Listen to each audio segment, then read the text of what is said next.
Welcome back to On Texas Football. I'm CJ Vogel, joined by Rod Babers. This episode of a little portal prospect preview brought to you by our friends over at Hays City Store. We'll tell you a little bit more about Hays City Store here in a little bit, Rod. But look, the portal is opening in January 2nd, right? Mhm. We know that. We still got a ways to go, but kids are declaring. There's a lot of prospects who have announced that they will be looking for new homes in 2026. One of those names, Khalil Barnes, safety out of Clemson. He announced on December 9th, hey, I'm out. I'm finding a new home. Very productive 3-year player. He started as a true freshman at the star position there in Clemson. Ended up playing over 500 snaps in 2025 as well at the safety position. But a very intriguing prospect. We've fielded a lot of questions about Barnes so far since his announcement to enter the portal, Rod. You've gotten to watch him as a former DB. What steps off the page whenever you turn on his tape and kind of explore what his game looks like? And it's just that, right? He's a defensive back guy. You can move around and put in different positions. I love his versatility. You talked about, over 1,800 snaps in the last 3 years, but snaps in different places. He can play in the box. You can play him in the middle field. You can put him in the slot. And Clemson played a lot of man coverage. Their man coverage rate, you go look at it, 37% this past season. That put them in the top 20. They were in the top 25 last year, if you look at man coverage rate as well. So know the guy can play man coverage. That's what he's adept to. I also like the fact that, he's a guy that he's a playmaker. Didn't make as many plays as I would like in 2025. I think there's a reason for that. I think we'll get into that later. But he's a playmaker. Guy had 7 interceptions in his first 2 seasons there, playing different positions. Got almost 8-9 PBUs in that time as well. So he gets his hands on the football a lot too. A smart player, really disciplined eyes too. You don't see him out of position. Understands leverage really well, and I think for a safety, he's got some pretty good hips. Most safeties you see, they're pretty stiff with the hips. I actually think he's got some loose hips, which makes sense why he can play that slot for you and defend the two-way go. Yeah, I have to imagine. If you start your career at nickel, you're a pretty good athlete, right? Texas is seeing that with guys that have started at the nickel position, right? Jahdae Barron, obviously this year, Grayson Littleton.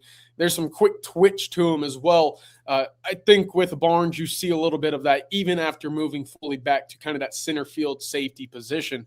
But I did want to go back to his production because, look, you mentioned 1,800 career snaps. He's seen a lot of college football in his 3 years at Clemson.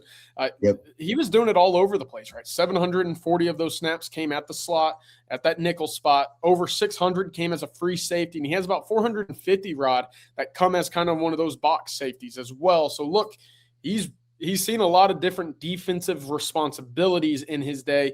I wanted to ask you this, though, because you go through the 2023 freshman All-American season for Barnes and 3 forced fumbles, 4 interceptions. He has 5 PBUs. The guy was around the football. And then you look back 2 years later as a junior and you say, okay, well, why didn't the stat sheet fill up as much knowing that this was a heck of a player? Is it just as simple as moving further away from the line of scrimmage in the ball for you? Or what did you see that might have been an answer for this?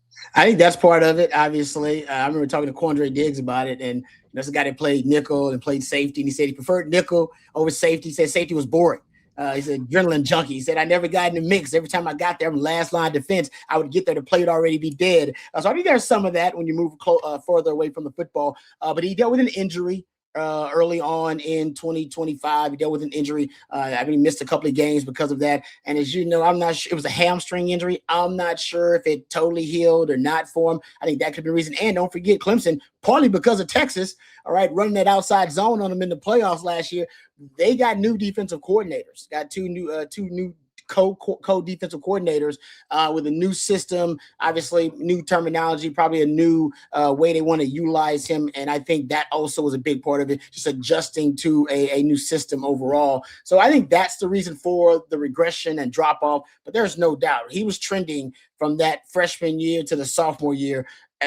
Honestly, 7 interceptions in those 2 years, 0 interceptions in 2025. The guy's got some ball hawking ability. I just think it was hurt probably by not being totally comfortable in the system, in the scheme like he was in the one that he was recruited to. And also, I think the injury early on probably got him off to a slow start.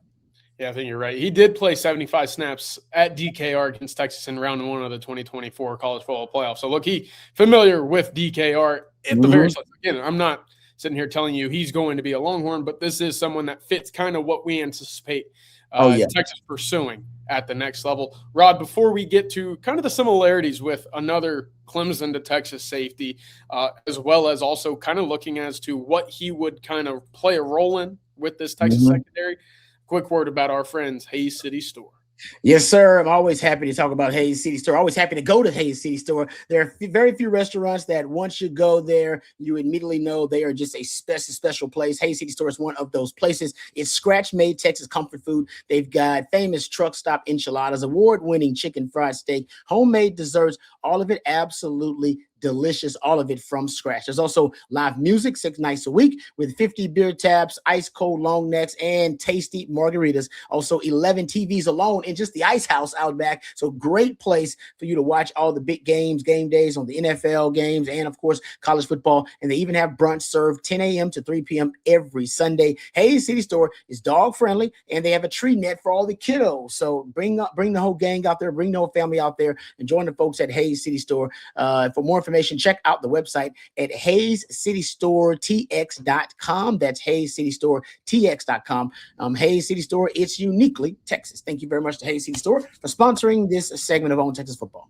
Absolutely. As we continue our portal prospect preview, one thing that always stands out that you say is, how do these prospects play in big games, right? Especially at the high school level, is how do they step up for big games? I look back at 2024, Barnes had a pick against Clemson in the ACC championship game, and he had a pick the final week of the regular season against South Carolina in a big rivalry game. That, to me, Rod, checks both boxes. And one guy who was very big at playing large to the competition, Andrew Mukuba, who also took the trip from Clemson down to Austin for one final season. Obviously, the Georgia game at home, big-time interception, the Peach Bowl against Arizona State. He comes away with the game-sealing interception as well. Something about that, there's a loose comparison in there, and, of course, coming from Clemson, it makes sense to draw comparisons. But ultimately, I wanted to ask you this, because Mukuba also started more so as a guy that played that nickel spot before moving back deep.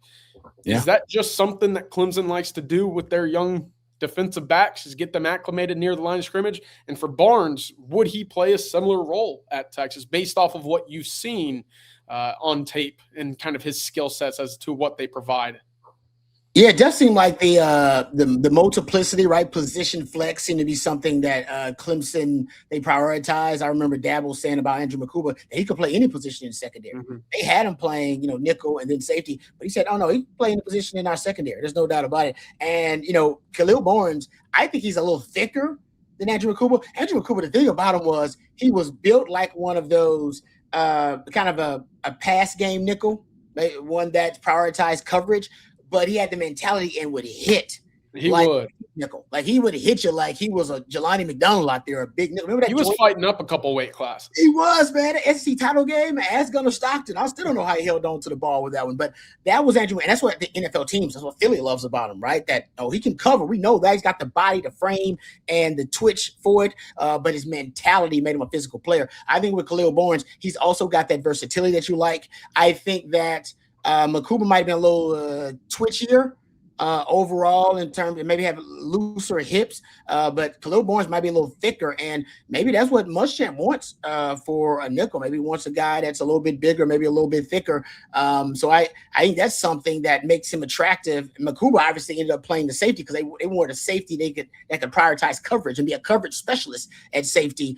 We'll see if Muschamp could be a little different than PK. Maybe he's going to prioritize the physicality element. We know that.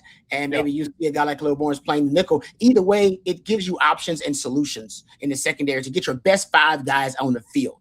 And that Khalil Barnes, if he comes to Texas, I think he'd be no doubt one of your best 5, and you can put him in the nickel or the safety. Yeah, that position flex versatility, as we're talking about, really intriguing when it comes to these portal prospects. I did want to mention this. Hey, Texas has talent in its secondary room, especially back at safety, maybe not a lot of experience. Barnes coming in with 1,800 career snaps, Rod, I think would certainly check that box when it comes to understanding, diagnosing, reading, reacting, everything you want from that back end.